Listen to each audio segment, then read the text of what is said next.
Joe. Another question. Dear Joe, how is it possible to buy with zero down? I know an agent here in Philly who lost his license and went to jail last year because they were doing zero down deals. Apparently, they would raise the price of the house and get a kickback at closing to cover their down payment. They took all the money and then the houses went into foreclosure. Can you really buy with no money down, or are you teaching the same method this guy was using? And this is from Michelle in Oklahoma.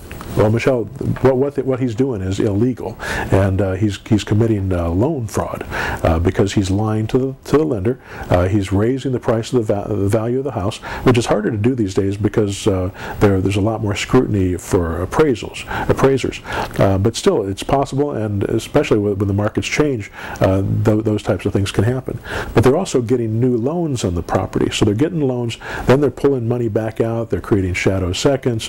So what they're doing is defrauding the lender, and obviously you don't want to do that. What we're doing is perfectly legal, though. Let me give you an example of a zero down deal so you'll understand the structure and how it works, and maybe a little bit of some of the ins and outs of this process. Let's take subject to, and I have a hierarchy of structures that I use from best to worse, depending on the type of deal that it is, what the seller needs, what they're trying to accomplish, and what you're going to do with the property after you get it. But and that hierarchy is subject to is the top, then multi-mortgage, then land contract or contract for deed, same thing, just it's different in different states. If you're in a trust deed state, it's contract for deed. In a mortgage state, it's land contract. Then lease option, and then assignable cash purchases. Those are the 5 zero down structures that you can use, and I use them in that order based on the type of deal that we're going after. So let's take just one of them. Let's take subject to, because that's one that I like the best, I think is the strongest. It's the top of the hierarchy, and it's very easy to use with no risk, no credit, no down, really a nice process. Basically what subject to is, and what this is let's say you've got a property, it's worth $150,000. Let's say they owe $145,000 on it now. If you were to sell it for them as an agent, it would cost them $10,000, $15,000 to come to closing, to be able to pay the commission, to be able to pay for any negotiation, repairs, title, all that stuff. It would cost them that much to sell that property at this time, and they're not in a position to do that for one reason or another, or maybe they just don't want to, but they can't pay a realtor to sell their property for you. We all know that about 85% of for sale by owners don't succeed, so the likelihood is they're not going to sell it for sale by owner and save the commission either. So they don't have a whole lot of choices. So if you go to them and say, I'd like to buy this property, here's how I can structure the deal. They owe $145,000 on it. They're making payments on it. Let's say they've got a lot of these interest rates they've got are still pretty good. They've got interest rates in the 6 and 7%. Some of them are those ugly interest rates, and you've got to deal with those in a little different way.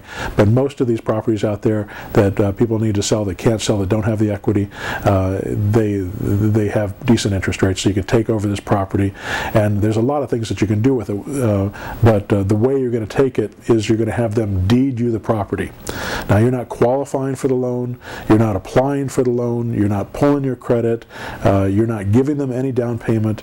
You're going to just start making the payments, and basically what I like to do is ask them to make the next payment, the next 30-day payment. So if their payments are due on the 1st, I have them pay on the 1st. That gives me 30 days to find a tenant or a lease option buyer to put into that property before I have to make the next payment. Now, if you're brand new at this and you don't want to take a risk that you're going to have to make a payment without having a tenant, and I would suggest that you do this if you're brand new anyway, because you're not positive, until you get positive that you can fill those properties, you don't want to take on that debt. The way you can do it instead is put together a purchase agreement, and I have a purchase agreement for subject to deals, but basically what it does is it gives you 90 days to go out and find a buyer that you can assign the deal to, so you don't even have to close the deal, you don't have to deed it to you at all. You could have it deeded directly to another person who gives you an assignment fee to buy that property. Or you could buy the property and then you could sell it on a lease option. That protects the seller a little bit better, and I like that way better. Plus, it It builds your wealth. It builds your portfolio of properties, which is something that is really important to be doing if you want to have a good retirement. As an agent, you don't have a retirement plan, or at least most of you don't have retirement plans. And when you stop working, when you stop making commissions, you stop making income. And that's not a good situation to be in. You really need to own rental property. Every agent should own a bunch of rental property, at a minimum 2, 3, 4, 5 pieces of rental property. Everyone should own that. And I would go as far to say that it's a better investment than the stock market. You know, when you look at the leverage position, if you buy good, solid, stable properties that you can rent for the long term and don't have negative cash flow, or don't have much negative cash flow, it's a great way to save for the future. It's a great way to leverage your money, and there's no tax implications on the money that it's making. And in fact, it saves you money on depreciation. So you want to keep those properties. Anyway, on subject to deals, I'm getting off on a tangent. On these subject to deals, you take these properties, they deed them to you, you've got the property. That's a zero down deal. It's as simple as that. Multi-mortgage gets a little more detailed. Land contracts a little bit different. Lease options a little bit different. I spend 2 or 3 hours at my buying events teaching these structures, plus it's on all my programs, teaching these programs as well, because this is the core material of what I teach. So hopefully that helps. Good luck with it.